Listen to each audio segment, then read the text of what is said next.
Hello बच्चों, कैसे हैं आप। उम्मीद है आप सभी अच्छे होंगे। बच्चों, पिछले वीडियो में हमने स्वर संधि, व्यंजन संधि और विसर्ग संधि के बारे में पढ़ाया था। जो बच्चे नए हैं चैनल पर वो चैनल को सब्सक्राइब कर लें और जिन्होंने पिछला वीडियो नहीं देखा है वो डिस्क्रिप्शन में लिंक दिया हुआ है, उसे सर्च कर लें और उसको देख लें। बच्चों, स्वर संधि 5 प्रकार की होती है, तो आज हम स्वर संधि के 5 भेदों के बारे में जानेंगे। तो चलिए हम देखते हैं कि स्वर संधि कितनी प्रकार की होती है। तो बच्चों, स्वर संधि 5 प्रकार की होती है। दीर्घ स्वर संधि, गुड़ स्वर संधि, वृद्धि संधि और यड़ संधि, आयात। तो हम देखते हैं सबसे पहले दीर्घ स्वर संधि। दीर्घ स्वर संधि, दीर्घ यानी होता है बड़ा। अब इसको हम कैसे जानेंगे? इसका एक फॉर्मूला है पहचानने का, आ ई उ।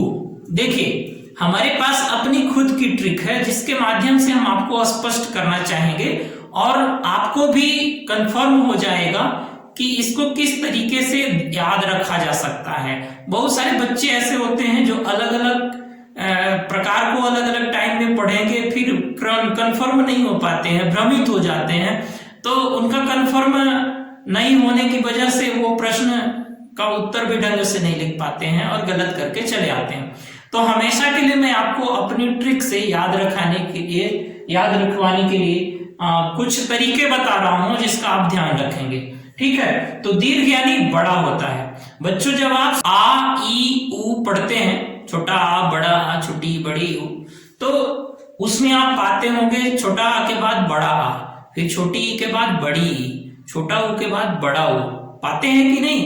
तो उसमें आप देखेंगे हम 3 चीजों को ले लेंगे, बड़ा आ, बड़ी ई और बड़ा ऊ।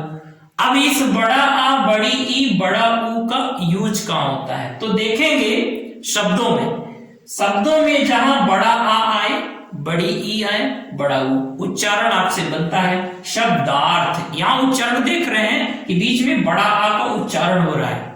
ठीक है, विद्यार्थी, यहां बीच में देख रहे हैं, बीच वाले अक्षर में देख रहे हैं कि बड़ा आ का उच्चारण हो रहा है। ठीक है, आगे चलते हैं। गिरीश, यहां देखेंगे कि बड़ी ई का उच्चारण हो रहा है। महेंद्र, यहां देखेंगे बड़ी ई का उच्चारण हो रहा है। लघुर में यहां देखेंगे बड़ा ऊ का उच्चारण हो रहा है। भानुदय, यहां देखेंगे बड़ा ऊ का उच्चारण हो रहा है। तो हम जब भी शब्दों को देखें तो उसके बीच वाले अक्षर को देखें कि इसमें उच्चारण किसका हो रहा है ना? बड़ा आ का हो रहा है कि बड़ी ई का कि बड़ा ऊ का। यदि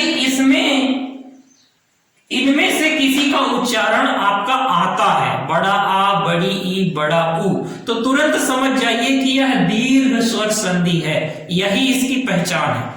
ठीक है, यही इसकी पकड़ है कि आप दीर्घ स्वर संधि को कैसे पहचानेंगे। तो बीच वाले अक्षर में बड़ा आ, बड़ी ई, बड़ा ऊ का उच्चारण होगा। ठीक है, आपसे विच्छेद भी बनना चाहिए और संधि भी बनना चाहिए ताकि आप जोड़कर पता लगा सकें कि ये कौन सी संधि है। मान लीजिए शब्दार्थ दिया है तब तो आप पहचान जाएंगे कि इसमें बड़ा आ रहा है। मान लीजिए गिरीश दिया है तब तो आप पहचान जाएंगे कि इसमें बड़ी ई आ रहा है। मान लीजिए इसका विच्छेद दिया हुआ शब्द धन अर्थ, तो कैसे पहचानेंगे कौन सा संधि?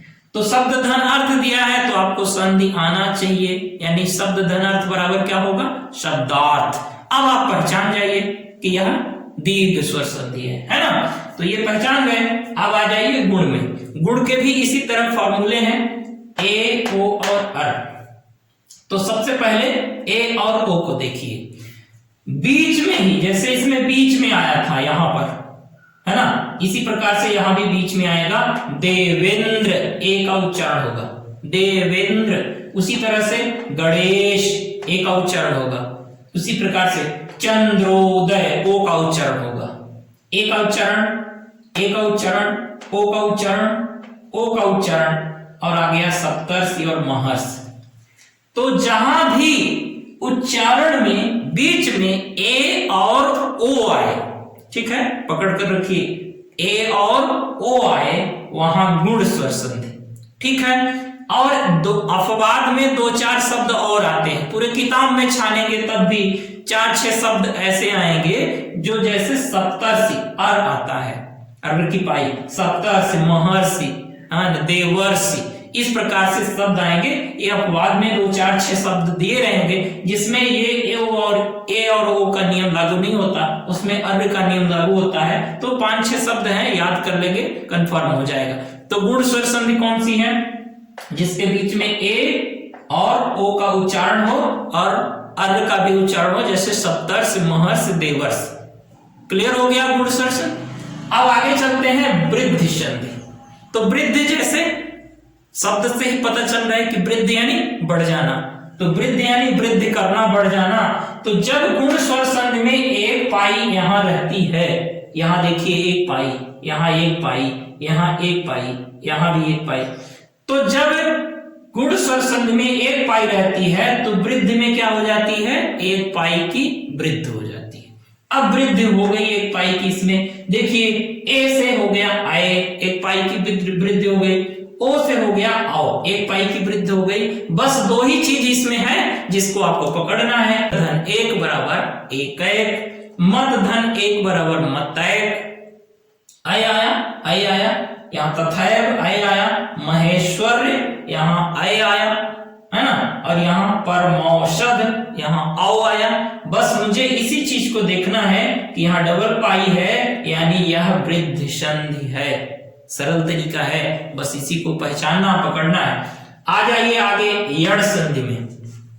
इसी प्रकार से यड़ में भी देखेंगे, बीच में ही या और यू आता है। या का लगाव किससे है? या से यड़, या से यड़, या से यड़, यू, यहाँ यू, अभी यहाँ या को आप देखेंगे यहाँ कहां मिलता है। तो जब इस प्रकार से शब्द मिले, अत्यंत, आधाता या, आधाता या, आधाता यू, प्रत्युत्तर, इत्यादि, अत्यंत, अन्वय, अथवा का यू, तो यड़ संधि। क्लियर? आप इसके अलावा इसमें पाएंगे भी नहीं। इसके अलावा जिस प्रकार से शब्द पाएंगे वो दूसरी संधि का होगा।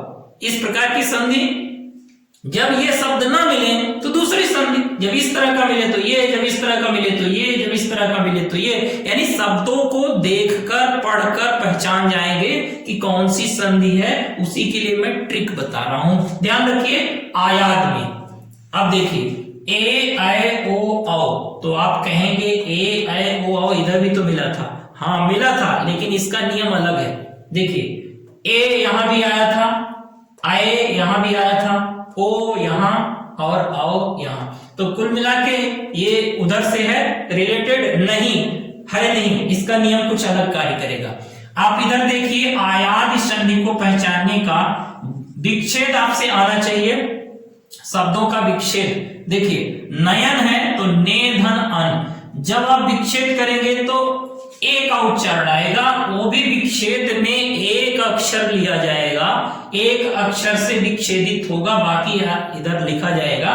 तो ने में ए ये आ गया, नए धन अक बराबर नायक, एक ही अक्षर आया है, ध्यान रखिएगा। एक अक्षर यहाँ, एक अक्षर यहाँ, एक अक्षर यहाँ, एक अक्षर यहाँ, एक अक्षर यहाँ, एक अक्षर यहाँ, एक अक्षर यहाँ, मतलब जितने भी इसके शब्द आएंगे विच्छेद करने पर यदि एक अक्षर से विच्छेदित होता है तो वह क्या हो जाएगा?